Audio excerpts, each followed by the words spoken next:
Mental peace के बारे में बताती चलूँ। मेंटल पीस बेसिकली आपके अंदर की एक जंग है, जो कि आप जब हार जाते हैं तो आप परेशान हो जाते हैं, आपका मेंटल पीस डिस्ट्रक्ट हो जाता है। और जब आप अपने ऊपर काबू पा लेते हैं, अपने मसाइल पे काबू पा लेते हैं, अपनी सोच पर, अपनी अपनी इमोशंस पे काबू पा लेते हैं, तो आप इस मेंटल पीस को फ़तह कर लेते हैं। सीरियसली अपने अंदर एक सुकून लेकर आइए, अपने अंदर कामनेस लेकर आइए।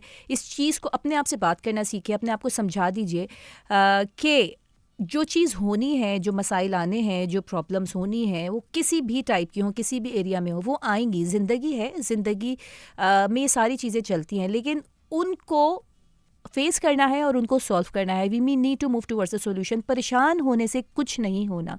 परेशान होने से आपकी सेहत ख़राब होगी, परेशान होने से आपकी दिमागी सेहत ख़राब होगी। अच्छा जी, ये तो एक बता दिया मैंने आपको what is actually mental peace. और उसके बाद जो चीज़ें हैं, क्यों ये डिस्ट्रक्ट होता है, कुछ पॉइंटर्स में दूँ। अगर आप बहुत ज़्यादा नेगेटिव सोचते हैं, सबसे ज़्यादा मेंटल पीस, आपका ज़हनी सुकून उस वक्त तबाह बर्बाद हो जाता है जब आप नेगेटिव थिंक करें। बहुत सारे लोगों को मैंने देखा है, उनको प्यार भरी बात भी बोलो तो वो उसमें नेगेटिव मनफी पहलू देख रहे होते हैं कि इसने मुझे ये बोली है, इसने मेरी तारीफ़ की, यकीनन इसका अपना कोई काम होगा। इस तारीफ़ के पीछे क्या बात छुपी हुई है? इसने 4 लोगों के सामने मेरी तारीफ़ की है, इसने यकीनन बुराई भी की होगी, इस बुराई को छुपाने के लिए मेरी तारीफ़ करी है। So what the hell is this? आपने प्लीज़ पॉजिटिव सोचना है।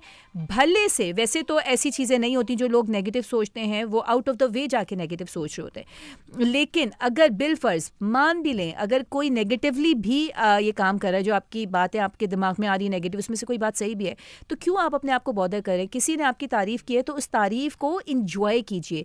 किसी ने कोई बात की है तो उसको इंजॉय कीजिए through the positive way.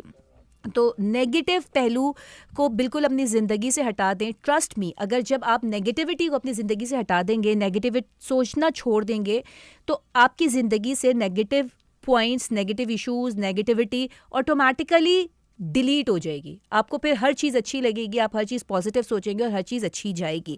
So negativity अपने अंदर से निकालिए। लोगों के बारे में, माहौल के बारे में, चीज़ों के बारे में, मसाइल के बारे में गलत सोचना छोड़ें कि मेरे साथ ही ऐसा होता है और मुझे ही क्यों चुना, और मैं मतलब इस तरह की चीज़ें जो ख्याल आते हैं ना कि अल्लाह ताला ने ऐसा मेरे साथ ही क्यों किया है, या मेरा ही रंग काला क्यों है, या मैं ही गरीब क्यों हूँ, या मेरे पास ही गाड़ी क्यों नहीं है, ये सब छोड़ें। Be thankful. इसका मेन सोल्यूशन ये है कि अल्लाह ताला के शुक्रगुजार रहें, क्योंकि बार बार मैं आप लोगों को ये बताती हूँ कि जो चीज़ें आप लोगों के पास मौजूद है, जो ब्लेसिंग्स आपके पास मौजूद हैं, वो गाड़ी हो सकती है, वो बाइक हो सकती है, वो पैदल चलने के लिए टांगें हो सकती हैं, रहने के लिए झोंपड़ी हो सकती है, घर हो सकता है, हवेली हो सकती है, बेहतरीन सेहत हो सकती है, औलादें हो सकती हैं, बेटा बेटी हो सकता है। औलादों का ना होना भी समटाइम्स नेमत होती है। तो ये जितनी भी नेमतें हैं आपके पास, अल्लाह ताला ने आपको दी हुई हैं। हज़ारों करोड़ों लोग, अरबों खरबों लोग इन नेमतों के लिए तरस रहे हैं। So always be thankful.